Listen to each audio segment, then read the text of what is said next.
YouTube, quick demo of this Ibanez GAX 150B, which according to Ibanez isn't actually that. Sorry, squeaky strap, not coming through the amp.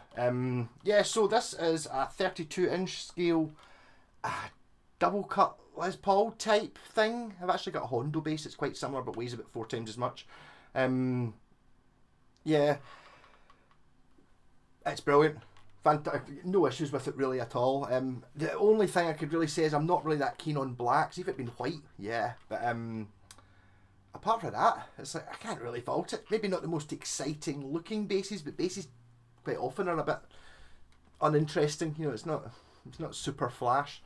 Like I said, so the 32-inch scale, so like an EBO or a short scale bass is 30, and a full scale bass, like a P bass or something, would be 34.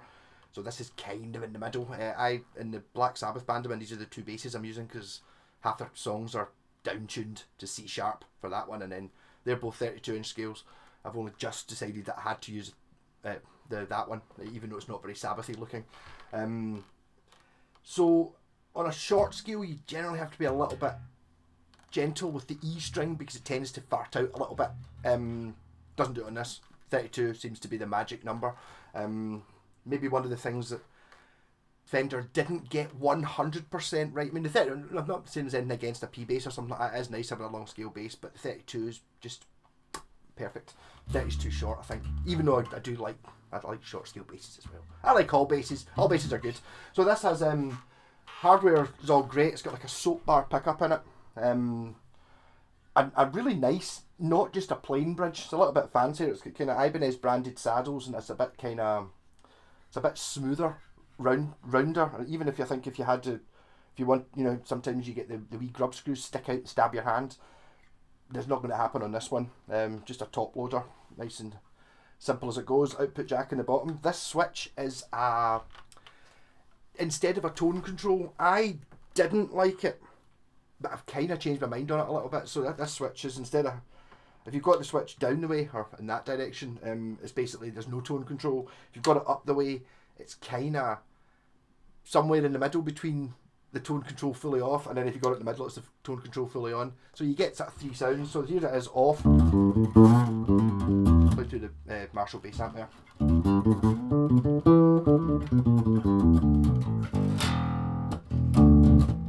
can really thump that E without any problem. This is it, the switch up. It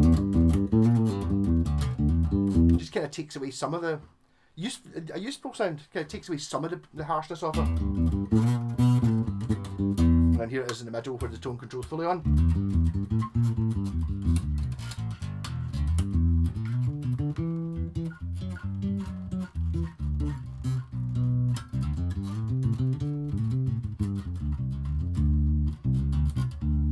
So not really very sounds to demonstrate on it. I would say this is more for, well, I don't know. I was going to say it's not really what you would expect to be using for your popping and slapping type stuff. You know, that's when you want like a 6-string extended length thing. But I did see my girlfriend sent me a video of a girl playing in some band, and she was doing the popping and slapping thing on an EB3. And if you can do it on an EB3, you can do it on this. I think the EB3 might be 32 inch as well. I don't know, but I would definitely put the sound closer to a P bass than an EBO. It doesn't have that sort of muddy sound. Well, maybe not that far off what an EBO can do in the middle, but it did much more cutting through a mix type thing.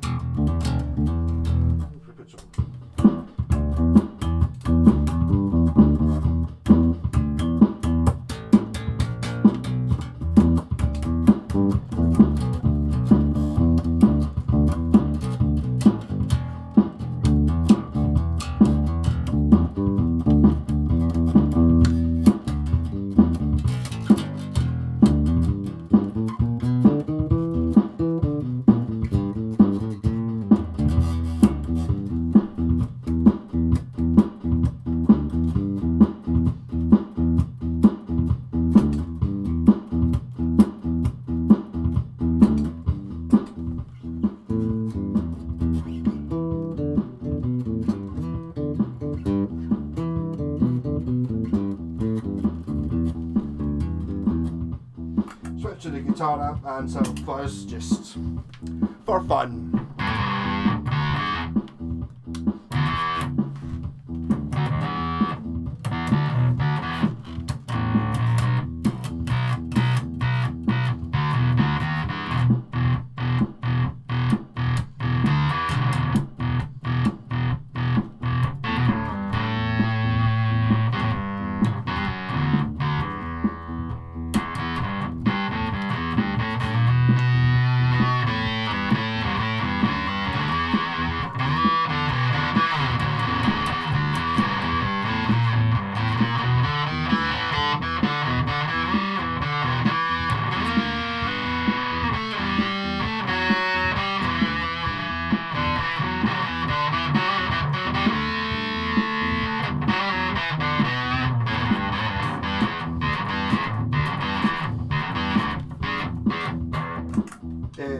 Bass amp and guitar amp.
Yeah, so I really can't fault this.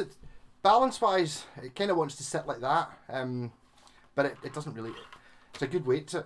It's not. When I say a good weight, I normally mean it's a good heavy one. It's not really that heavy. It's pretty much perfectly balanced. And I suppose they always say about the short scale basses, it's like it's better for a guitarist because you know, they don't have to stretch so far between things, which I always thought was a bit.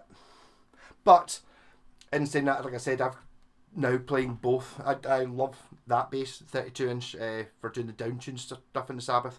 I was using an EBO, but I gave it to the drummer. It's an Epiphone one. This is miles better than the Epiphone EBO. I'll just say that. It doesn't have the look though. It's like, you know, well, I say it doesn't have the look. It's just, it's not the classic shape.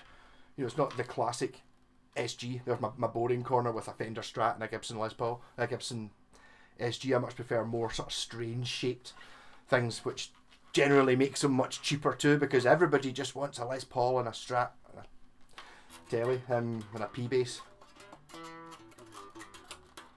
But a good halfway house between a P bass and an EBO, actually, an EBO, I would say. If it was white, I'd probably like it better. I'm not really sure what I'm going to do with this. I'm tempted. I think lots of people like black guitars. I've actually had to put on an orange t-shirt because I was wearing a black t-shirt just so you could actually see it. But I don't know. And I've kind of changed my mind about the tone switch. I actually quite like it, I think.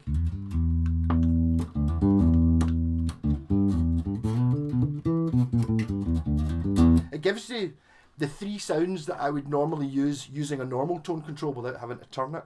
You know, you get sort of off,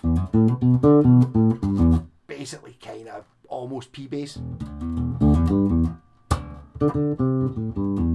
then just you roll it back just a bit to take off the top, and then the muddy one.